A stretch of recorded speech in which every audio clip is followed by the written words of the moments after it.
Hello students, psychology subject में हम जो यूनिट अभी पढ़ रहे हैं वो है mental health and mental hygiene. Mental health के बारे में आपने जाना था कि मेंटल हेल्थ का मतलब है कि जब एक व्यक्ति पूरी तरह से मेंटली और इमोशनली वेल बिहेव्ड रहता है या किसी तरह की कॉन्फ्लिक्ट उसके अंदर ना हो और एटीट्यूड उसका पॉजिटिव हो, उसकी थिंकिंग पॉजिटिव हो और इंटेलेक्चुअल कंडीशन और उसकी इंटेलिजेंस अच्छी हो, तो हम उसे एक मेंटली हेल्दी पर्सन कहते हैं। मेंटल हाइजीन के बारे में हमने जाना था कि वो कौन कौन से मेथड हैं, कौन कौन सी ऐसी प्रोसेस हैं जिनको अपनाकर हम अपनी मेंटल हेल्थ को मेंटेन रख सकते हैं। इसके अंदर ही हमने लास्ट वीडियो में डिफेंस मैकेनिज्म की बात की थी। डिफेंस मैकेनिज्म में हमने देखा था कि डिफेंस मैकेनिज्म आपकी साइकोलॉजी का एक ऐसा पार्ट है जिसमें कि आप अनप्लीजेंट सिचुएशंस से बचने के लिए या ऐसी कोई कंडीशन जिसे आप याद नहीं करना चाहते हैं या जिसे आप फेस कर पाने में अनेबल होते हैं, तो आप उसके लिए साइकोलॉजिकल डाइवर्जन ढूंढते हैं और वो साइकोलॉजिकल डाइवर्जन ही डिफेंस मैकेनिज्म कहलाता है। कुछ डिफेंस मैकेनिज्म मैंने आपको लास्ट वीडियो में बताए थे। आज फिर से मैं कुछ और तरह के जो डिफेंस मैकेनिज्म हैं, किस तरह से साइकोलॉजी में यूज किया जाता है, उनके बारे में बात करूंगा। तो सबसे पहले जो डिफेंस मैकेनिज्म आज हमारे सामने है वह है सब्स्टिट्यूशन। सब्स्टिट्यूशन का मेन मतलब ये है कि जब कोई चीज़ जो आप चाहते हैं, कोई विश आप चाहते हैं, अगर वो पूरी नहीं होती है तो आप उसका सब्स्टिट्यूट ढूंढ लेते हैं और आप उस अपनी विश को पूरी करने के लिए सब्स्टिट्यूट का इस्तेमाल करते हैं। तो आइए देखते हैं क्या होता है सब्स्टिट्यूशन। सब्स्टिट्यूशन में result to reduce tension from frustration.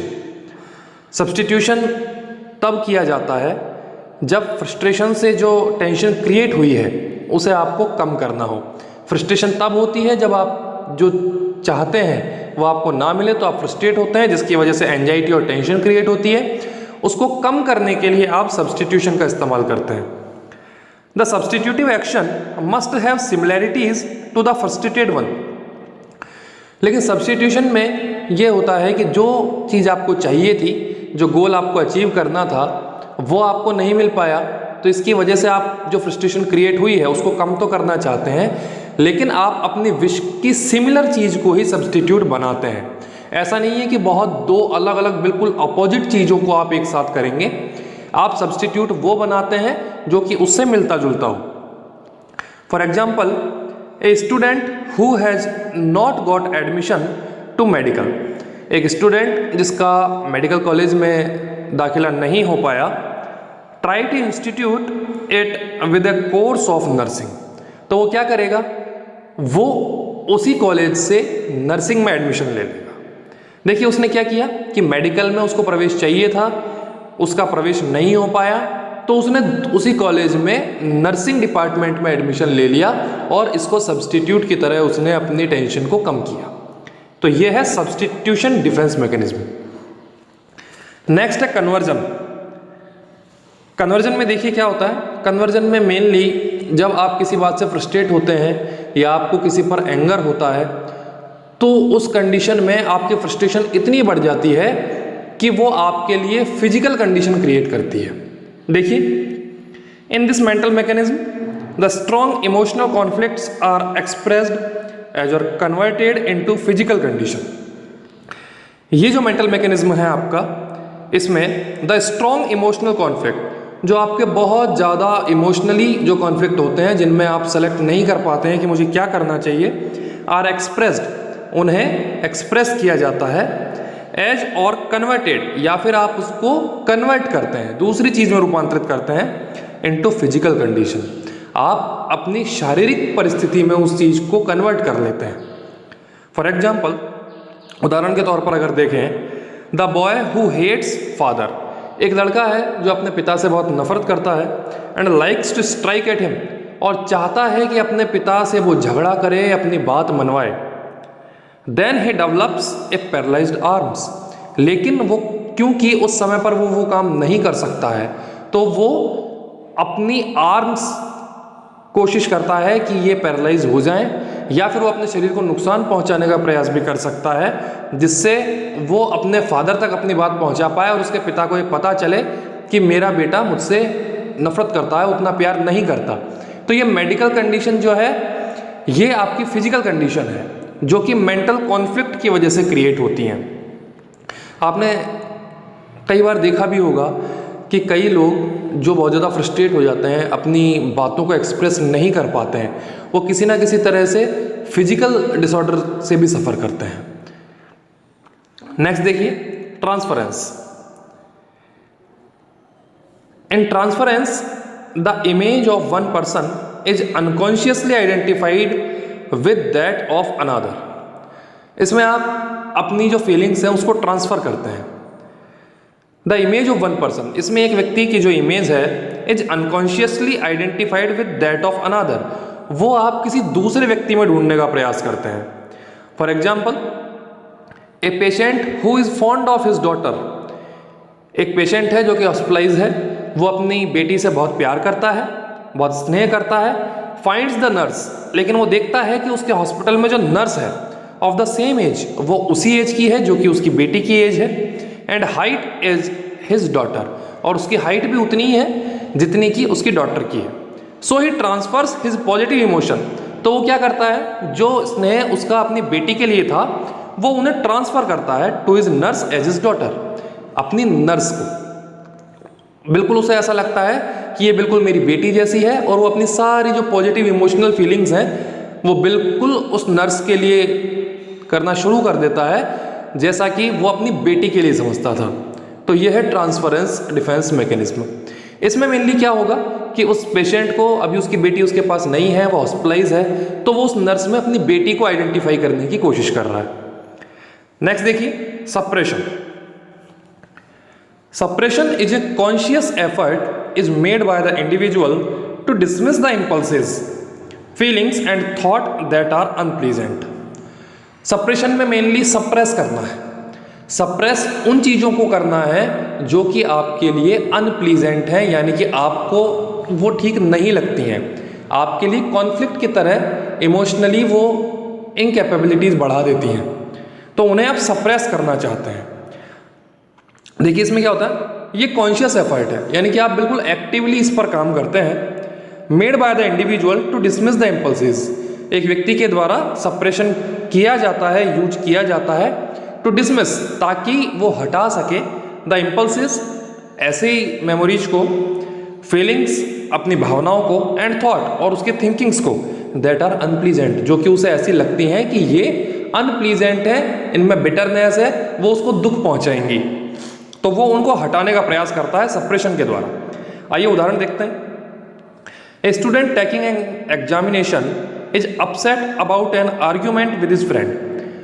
एक स्टूडेंट है, वो अपना एग्जाम देना चाहता है, लेकिन उससे कुछ ही समय पहले उसका अपने दोस्त से बहुत ज़्यादा आर्ग्यूमेंट हो जाता है, तर्क वितर्क हो जाता है, but puts it out of his mind, लेकिन वो क्या करता है, उसको अपने दिमाग से बिल्कुल बाहर निकाल देता है, so that he can finish the test, और इस वजह से वो अपना टेस्ट जो है वो फिनिश कर पाता है।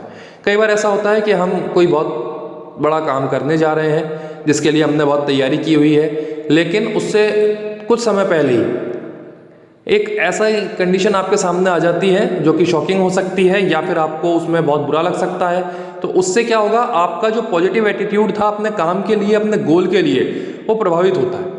लेकिन इसमें क्या है, आप कॉन्शियसली एफर्ट करते हैं कि ठीक है, मैं उस बात को बिल्कुल अपने दिमाग से निकाल दूंगा और मेरे गोल को अचीव करने के लिए काम करूंगा। ये कहलाता है सप्रेशन, यानी कि उन बातों को सप्रेस कर देना जो कि आपको अनप्लीजेंट लगती हैं। नेक्स्ट है सब्लिमेशन।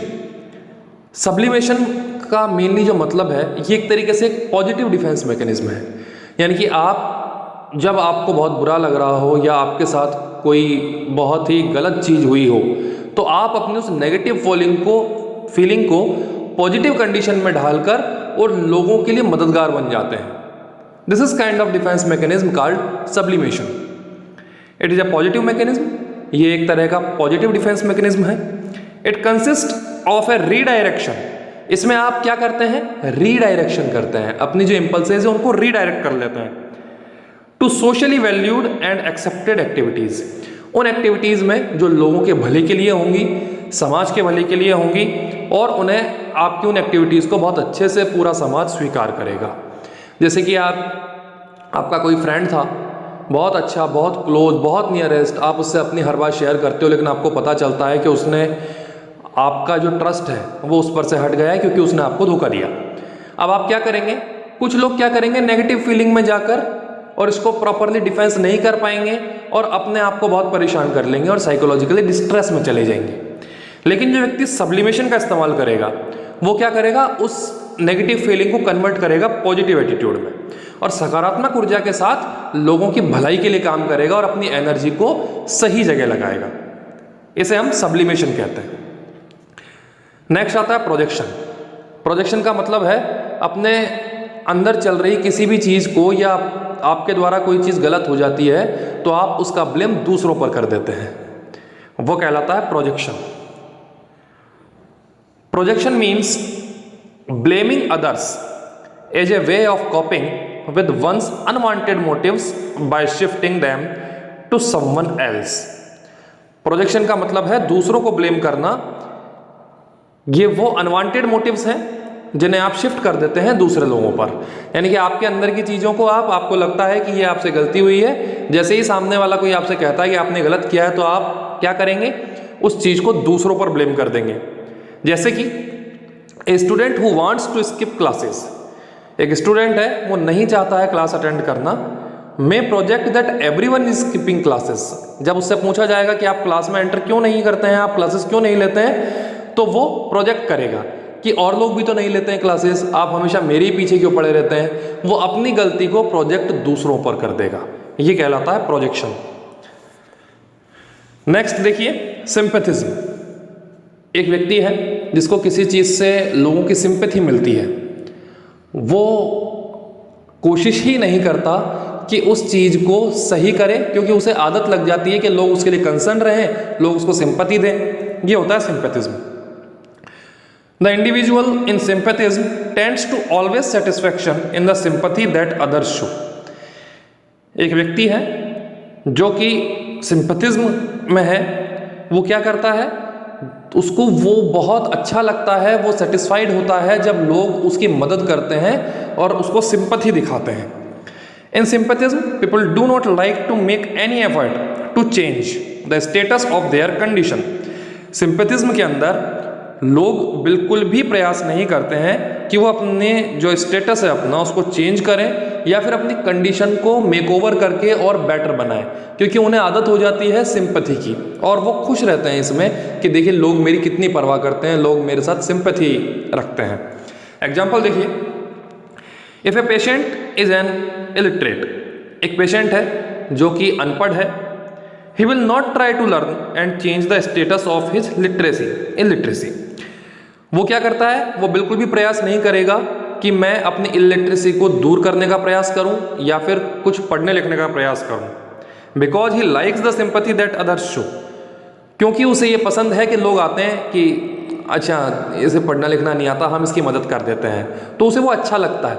वो नहीं चाहता कि मैं पढ़ लिख कर साक्षर बनूं, उसे अच्छा लगता है, उसे कौन सी फीलिंग अच्छी लगती है कि लोग आते हैं कि अरे भाई इनको तो पढ़ना लिखना नहीं आता है, तो आइए हम इनकी मदद करते हैं, तो वो उसमें खुश रहता है। ये सिंपैथिज्म कहलाता है। नेक्स्ट है इंटेलेक्चुअलाइजेशन। इंटेलेक्चुअलाइजेशन का मतलब मेनली इंटेलिजेंस है, जो इंटेलिजेंस एक व्यक्ति दूसरे लोगों को दिखाता है। By using this mechanism the intensity of the anxiety is reduced by intelligence. इसमें एक व्यक्ति अपने तनाव को कम करने का प्रयास करता है with the help of intelligence, अपनी इंटेलिजेंसी के द्वारा। मोस्टली यूज्ड बाय प्रोफेशनल्स, ज़्यादातर इसका इस्तेमाल किया जाता है डॉक्टर्स के द्वारा, नर्सेज के द्वारा और लेक्चरर्स के द्वारा। For example, providing sex education in A conservative setting. देखिए, एक आपको मौका मिलता है एक ऐसी जगह जाने का जहाँ पर लोग बहुत शाई हैं, वो बहुत ज़्यादा पढ़े लिखे नहीं हैं, वो ऐसी चीज़ों को डिस्कस करने में शर्मिंदगी महसूस करते हैं जैसे कि sex education.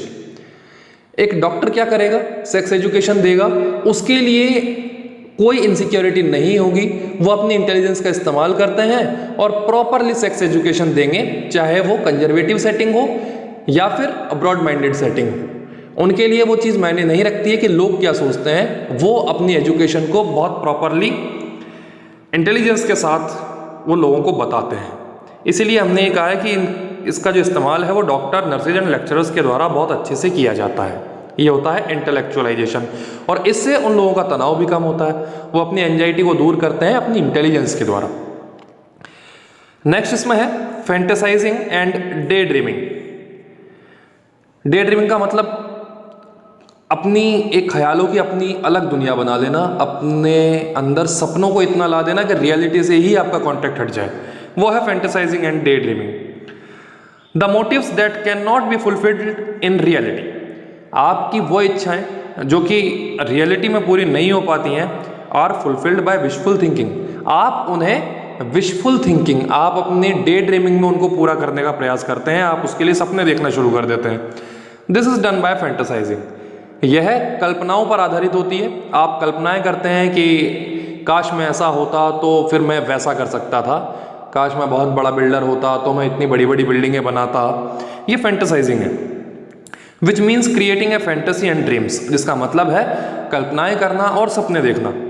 For example, sitting in the class and dreaming about the future. आप क्लास में बैठे हैं, आपकी पढ़ाई चल रही है, लेकिन आपका जो दिमाग है वो डे ड्रीमिंग में चला गया है और अब अपने फ्यूचर के बारे में सोच रहे हैं। आपका जो रियलिटी में आपकी जो पढ़ाई चल रही है उससे आपका कॉन्टेक्ट बिल्कुल हट जाता है।